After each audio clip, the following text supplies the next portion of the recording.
ምንድነው ሁሉንም ነኝ ተስፋው ምኑ ወይኔ ጉልበቱ ወይኔ ስራው ብትሆኝ ይሻላል እንዲህ አይነቱን ለማጥፋት እኔ ብዙ ትግል አድርጌ ነበር ገደል ውስጥ ከተው መኪና ነበረው የሚገርም መኪና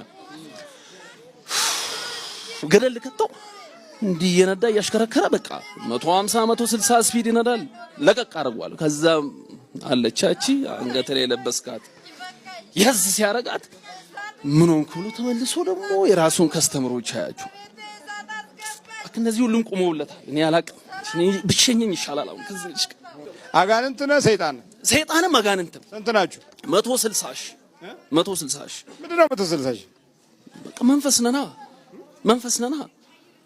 160 ሺህ እኮ ምን ህዝቡ እንኳን እዚህ ያለው አይሞላም እኮ ኧረ እንቶ ዝም ብሎ ምን ብዬ ልንገር አይ ኮተታም በለው ይሄ ኮተታም ነው ይሄ ቶ መስሎ ነው አንተ አሁን እዚህ ውስጥ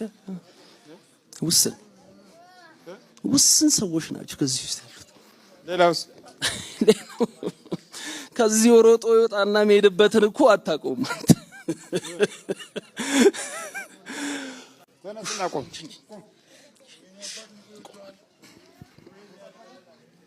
ስንት ዓመት ነው ከያዝከው ኧረ ብዙ ከልጅነቱ ጀምሮ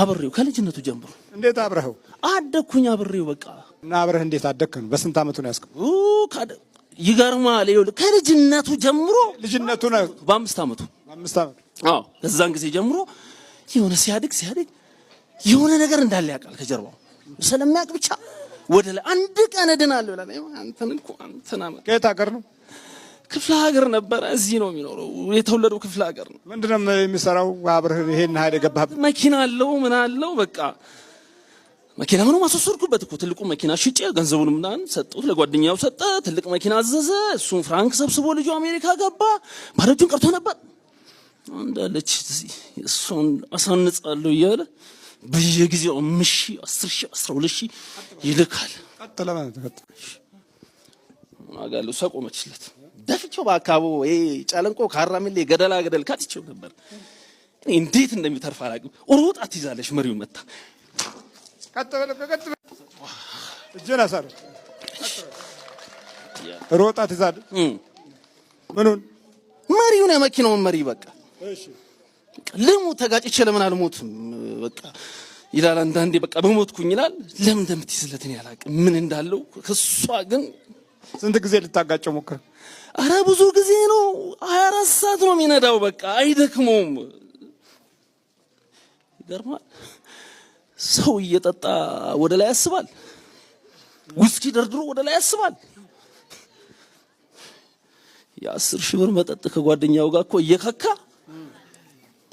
አንድ ቀን እድናለሁ ይላል ውስኪ እየከካ መንፈሱስ እድናለሁ ይላል ሰው ይላል አዎ የስካር መንፈስ ያ እኔ ይገርመኛል በቃ ይገርምሃል ላው ላይ ሆነ ያጠጣው ምኑ ነው የሚገርመው ለመግደል ሳስብ ወደ ላይ ማሰቡ ነው አድናለሁ እያለ እንዴ ስላንተ ደግሞ በየቦታው እየሄደ ይጨቃጨቃል ይከራከራል ከማንም ጋር እኔም የ10 ሺህ ብር ውስኪ ነው አሬ ሞልቷል 3 4 ቤት እኮ ሁለት ቤት ውስጥም እኮ 10 ሺህ ብር ከፍለህ ትወጣለህ ጓደኛው እሱም ካለው 10 ሺህ ብር መጠጥ ምን አላት ደግሞ 10 ሺህ ብር መጠጥ ምን አላት ውስኪ እኮ ምን የ60 ሺህ ብርም እኮ አለ የ60 ሺህ ብር ዋይንም አለ እና ባንዴ ነው 10 ሺህ ብር የምትጨርሱት 10 ሺህ ብር 15 20 ሺህ ብር የሚጨርሳል ባንዴ ነው ወይ በስንት ሰዓት ነው የሚያልቀው ሌሊቱን ነው አዳሩን ነው ሌሊት ሌሊት እንዴት ይጠጣል ዋና የሚጠጣው መቼ ነው እና በጠራራ ፀሐይ ጠጥቼ ልንገላጀች ማታ ነው ያ መቀምቀም ነው መከካት ነው ግን በዛ መሀል ያስባል ምን አይነት እየጠጡ ማስብ እንደሆነ እየጠጣ ስላስብ እየሰከረ ያስባል እናሉ ይላል አለች እቺ አትትራፊ በእናት እሷ ነች በቃ ለዚህ እኔ የምለው ቆይ እኔ የምለው እንደ ሌሊት 10 ሺህ ብር እንዴት ያልቃል ነው እኮ የምለው I told you how many times do I tell you እንዴ ምን ሆናል ይኸውልህ አንዱ እስኪ 5 ሺህ ብር የሚሸጥበት አለ አንዱ እስኪ አንድ ጠርሙስ 5 ሺህ ብር አው ሙዱን ጠርሙስ ግሬጉስ ራስ ምታት ያሲዞም ሰላሙን ያገኛል። በቃ ግሬጎስ ይሁን ይላል ጓደኛው ሲል ግሬጎስ ስሙ ግሬጎስ ነው። ግሬጎስ ደብል ብላክ ይላል። ምን ማለት ያቆራስማል። አንዳንዴ ምንድነው ማቆራሰም? እቺ ነው እጅ ነው። አይ አልገባኝም። ሲካራ ቆራስማ ነች እሷ። እቺኛ ቃል ነች፣ የኛ ቋንቋ ነች እቺ ቆራስማ። ማቆራሰም ወይ ጉድ! ማቆራሰም እንደዚህ ሆኗል። የዘመናችን ቆራስማ እንግዲህ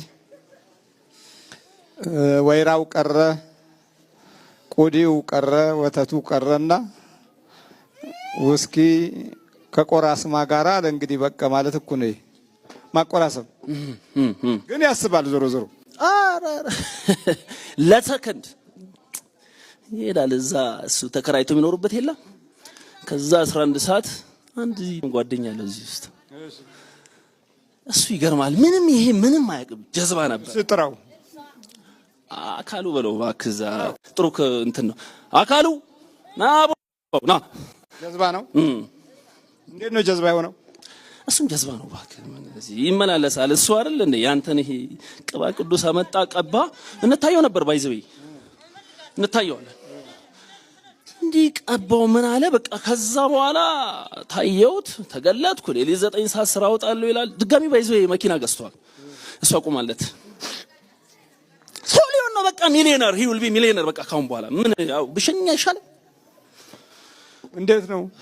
እኛ አባታችን የአንድ አካባቢ ሰዎች ልጆች ነን። የአንድ አካባቢ ሰዎች ነን ማለት ከአንድ ቦታ ነው የመጣነው። ብዙ ጓደኞች አሉት። እኔ 5 ኪሎ ተማሪ ነኝ እና በቃ ብዙ ጊዜ እንትን ይለኛል፣ ይነግረኛል ችግሩን እንደሚጨነቅ ምናምን። ነስ እግዚአብሔር መፍትሄ አለው ብዬ ያው ደርሶ ጋር ይዤ መጣሁ። ለዚህ በቅቷል አባታችን። እሺ ገልተንበርክ ስንት ናችሁ? 160 ሺህ። አዎ ይሄንንም ነግረነዋል።